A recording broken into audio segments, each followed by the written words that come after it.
Hello everyone, welcome back to my another video. मैं भावना। और winter vacation हो गए हैं ख़त्म, बच्चे स्कूल जाने लगे हैं। मेरा नाश्ता बन गया है, बच्चे स्कूल चले गए हैं लेके। और इधर मैं किचन को भी थोड़ा साफ़ करती जा रही हूँ। और ये मैंने मलाई को रखा था घी बनाने के लिए, अब इसकी प्रोसेसिंग स्टार्ट कर रही हूँ। और जब ये बन जाएगा तो फिर मैं आपको दिखाऊँगी।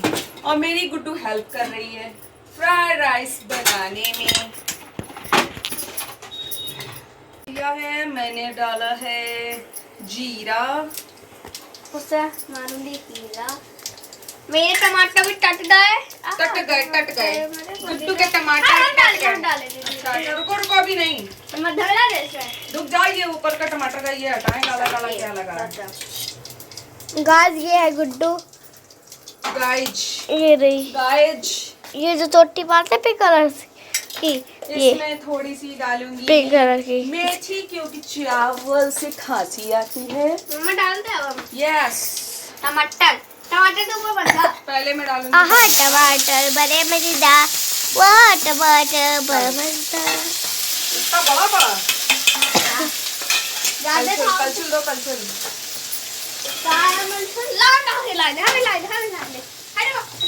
हाँ टमाटर बड़े मजेदार, वहाँ टमाटर बड़े मजेदार। एक दिन इसको चींटी ने खाया, हाथी को खिलाया। सॉल्ट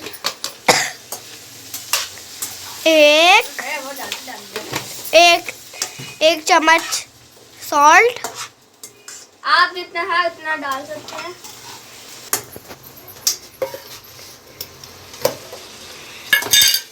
ये थोड़ी सी मिर्ची पीस के रखी है डालने के लिए, कि जिसको तीखा पसंद हो वो अपना खा सकता है। तो ये देखा आपने, मेरे दोनों बच्चे मेरी किचन में हेल्प कर रहे हैं। एक मेरा वीडियो शूट कर रहा है और दूसरे ने कड़छी पकड़ रखी है। एक्चुअली हुआ ये कि बच्चों को फ्राइड राइस खाने का मन था, तो सुबह मैंने चावल बना लिए थे और सोचा था जब दोपहर में बच्चे स्कूल से आएंगे तो गरम बना लेंगे, तो उससे बच्चे को ये चीज़ें नुकसान भी नहीं करेंगी। और अभी विंटर्स हैं, मटर गाजर वगैरह डाल के बनाओ तो बहुत अच्छे टेस्टी बनते हैं। तो बस यही प्रोग्राम दोपहर का हो गया था, तो मैंने ये अभी बनाया था।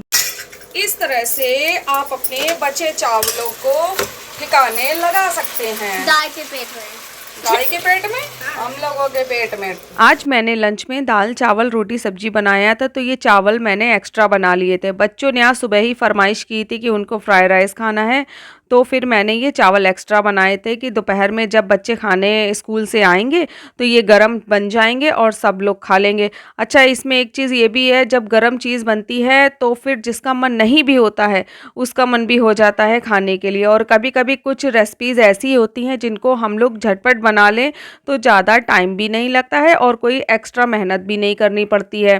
तो बस इसी वजह से मैंने ये चावल बना लिए थे। और ये देखिए मेरे फ्राइड राइस तैयार। लेकिन प्लेट है गुड्डू, प्लेट है। चलो गरम गरम जल्दी से खाओ। मिट्टू बैठो, हम लोग जा रहे हैं अब खाने। यम यम नहीं, यम्मी यम। एक नया मेंबर आया है। कौन आया है? चलिए मिलवाते हैं उससे आपको। तो ये देखिए हमारा मेहमान। बच्चों के बीच में ये इतना अनोखा हो गया है कि सब इसी के पीछे पड़े हुए हैं। ये अभी कुछ दिन का ही पपी है, अंकिता इसको अपने घर पे लाई है रखने के लिए। हम लोगों ने अभी तक कोई भी ये पेट्स को रखा नहीं है, इसलिए हैबिट भी नहीं है। और ये रात में काफ़ी दिनों से उसको परेशान भी कर रहा है अंकिता को, तो शायद ही इसको वो रख पाए, नहीं तो ये कह रही है जहाँ से लाए हैं वहीं इसको दे देंगे। बच्चे तो बहुत खुश हैं इसके लिए, लेकिन बड़ों के जो करना पड़ता है, इसकी साफ़ सफाई, इसमें टाइम देना, इसकी केयर करना, ये बहुत ही मुश्किल का काम होता है। तो ये हम लोगों के घर लाई थी बच्चों को दिखाने के लिए। हम सबके बीच में ये भी एकदम दुबका सा बैठा। सारा मेरा काम खत्म हो गया। अब आज मुझे अपनी अलमीरा की साड़ी अरेंज करनी है। और सिल्क की साड़ी या कहे पेपर सिल्क हुआ, एक हुआ बनारसी साड़ीज़, इन सब की केयर कैसे की जाती है, शायद मैं थोड़ा सा कुछ टिप्स जो मैं यूज़ करती हूँ आपको बता सकती हूँ। तो आप भी उनको फॉलो कर लीजिएगा अगर नहीं करते हैं तो। और अगर करते हैं और मेरे से भी अच्छे टिप्स आपके पास हों तो आप मुझसे शेयर ज़रूर करिएगा। तो देख, अलमारी मैं आपको दिखाती हूँ। कुछ साड़ियाँ हैं मेरी जिनको मैं अब सेट करूँगी और उनको सेव करके रखूँगी। विंटर्स में तो ज़्यादातर हम लोग हैवी साड़ियाँ यूज़ कर लेते हैं। गर्मियों में तो बहुत गर्मी लगती है, तो मैं सिल्क की साड़ी गर्मी में थोड़ी-सी अवॉइड ही करती हूँ, लेकिन अभी विंटर्स में मैं उनको पहनती हूँ। तो निकाल के किस तरह से मैं अरेंज करती हूँ, ये मैं आपको बताऊँगी। तो ये देखिए हमारी साड़ियाँ जो हमारी बहुत पसंदीदा या बहुत फ़ेवरेट होती हैं, उनको हम सालों साल सँभाल के कैसे र रख सकते हैं। और वैसे ये सिल्क की साड़ी या बनारसी साड़ियाँ, इनकी अगर हम केयर नहीं करते हैं तो हम इनको पहन भी नहीं पाएँगे और ये फट के चली जाएँगी। इसलिए इनकी आराम से अगर केयर करके रखते हैं तो ये भी हमारा साथ देती हैं। तो सबसे पहले कुछ टिप्स हैं जो आप इन्हें ज़रूर अपनाइएगा। देखिए, सबसे पहले आप इन सिल्क की साड़ी को या बनारसी साड़ी को या ऑल ओवर किसी भी साड़ी को आप कहीं भी पहन कर जाइए, तो उतारने पर उसको थोड़ी देर हवा देने के लिए ऐसे ही डाल दीजिए। आपका जो पसीना है, जो नमी है, वो जब ये सूख जाए तब आप इनकी तह बनाइए। और अब दूसरा टिप्स ये है कि आप इनको कभी भी एल्युमिनियम के या लोहे के हैंगर में ना टांगिए, क्योंकि ये जो इनका जो फैब्रिक होता है, इनमें जो वर्क होता है, वो इसमें जंग लग सकती है हैंगर की वजह से, और जंग की वजह से उसमें जो दाग पड़ेंगे वो आप किसी भी चीज़ से छुड़ा नहीं पाएंगी। और बीच में जो निशान पड़ जाते हैं उसकी वजह से जब आप साड़ी पहनेंगी तो जो प्लीट्स वगैरह होती हैं वो अच्छे से बन नहीं पाती हैं, साड़ी में जो एक लुक आता है वो आ नहीं पाता है। तो आप जब भी हैंगर का यूज़ करिए तो आप प्लास्टिक के हैंगर का यूज़ करिएगा। और दूसरा आता है साड़ी को रखने का तरीका। आपके पास कोई भी पुराना या नया या मलमल का टुकड़ा पड़ा हो, अगर नहीं है तो उसकी जगह आप कॉटन का टुकड़े का इस्तेमाल कर सकती हैं। मेरे पास ये कॉटन के कुछ दुपट्टे पुराने रखे हैं, तो मैं साड़ियों को तह करने में इन दुपट्टों की हेल्प ले लेती हूँ। देखिए, इस तरह से आप साड़ी का फ़ोल्ड बनाइए। पहले जब वो सूख जाए उसके बाद इस तरह से फ़ोल्ड बनाइए और उसके अंदर एक साड़ी अरेंज करिए और इस तरह से देखिए दूसरी साड़ी उसके ऊपर अरेंज कर दीजिए। इससे एक फ़ायदा ये होगा कि आपके एक दुपट्टे में 2 साड़ियाँ आराम से तह जाएंगी। और फिर इनको आप अच्छे से पेपर में कवर करके रख सकती हैं। कहीं भी, चाहे अलमीरा में रख दीजिए या लोहे की अलमारी में रख दीजिए, इनमें कोई भी दाग नहीं आएगा, कोई भी स्मेल नहीं आएगी और कोई भी कीड़ा नहीं आएगा। और देखिए, एक तरीका ये भी है, अगर आपके पास टाइम नहीं है साड़ी सुखाने का तो आप साड़ी को उसकी तह बनाइए और उसके अंदर इस तरह से एक पेपर फोल्ड कर दीजिए और फिर इसको वैसे ही कॉटन के दुपट्टे में लपेट कर रख दीजिए।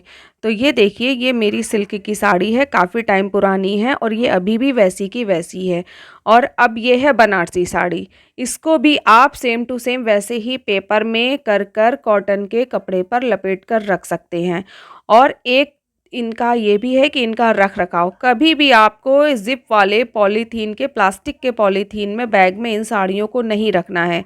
उसकी वजह से ये होता है कि इनमें बिल्कुल भी हवा पास नहीं होती है, तो ये रखे रखे या तो गल जाती हैं या तो फिर जैसे ही तह आप खोलेंगे तो आप इनमें एक तरह की स्मेल महसूस करेंगी। इसके लिए आपको जो आपके कैरी बैग होते हैं, प्लास्टिक वाले नहीं, ये इस तरह के कपड़े वाले, आप इन पे पेपर की फ़ोल्ड बनाकर कॉटन के कपड़े में लपेटकर आप इनमें भी रखकर आराम से रख सकती। इनमें देखिए हवा पास होती रहती है, जिसकी वजह से आपकी बनारसी साड़ी कभी भी ख़राब नहीं होगी।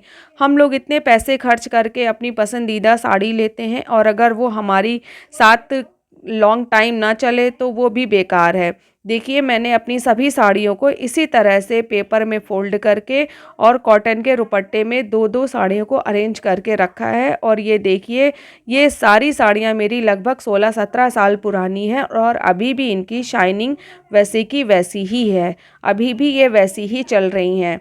बस हमें रख रखाव सही रखने की ज़रूरत होती है। अब मैं आपको सिल्क की साड़ी या बनारसी साड़ी पे कोई स्पॉट लग जाए, और साड़ियों पे ज़्यादातर स्पॉट हमारे लिपस्टिक या ऑयल या चिकनी चीज़ों के या नेल पॉलिश के लग जाते हैं, तो जो जल्दी निकलते नहीं हैं।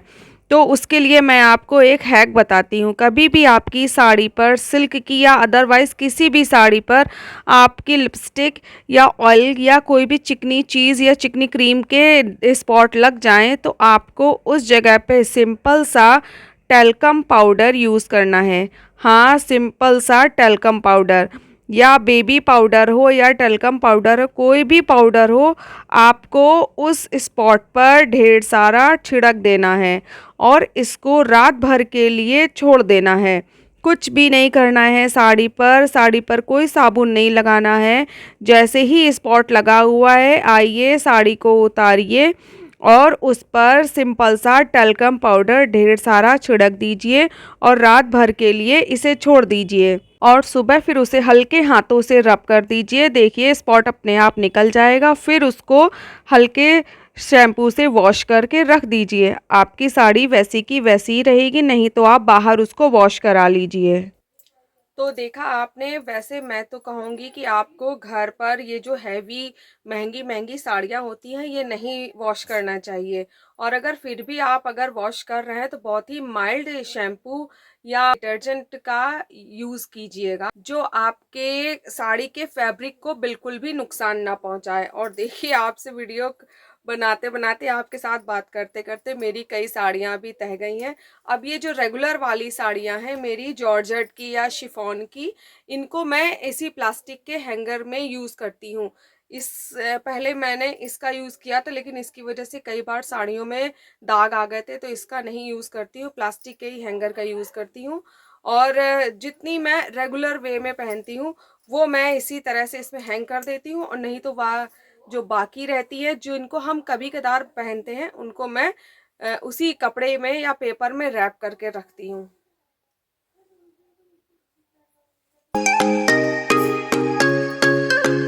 अच्छा एक चीज़ और, ये जो आप रैप कर रहे हैं तो एक रैप में मतलब एक पेपर में 2 ही साड़ियाँ रैप करिएगा, 2 से ज़्यादा नहीं करिएगा, क्योंकि साड़ियों को हवा लगने की भी ज़रूरत होती है।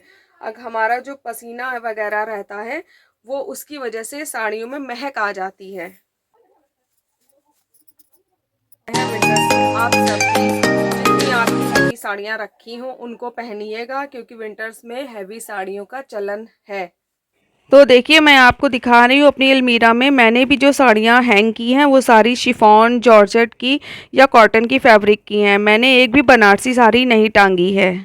तो देखा आपने विंटर्स पे साड़ियों की देखभाल कैसे की जाती है। आप भी अपनी साड़ियों की केयर करिएगा।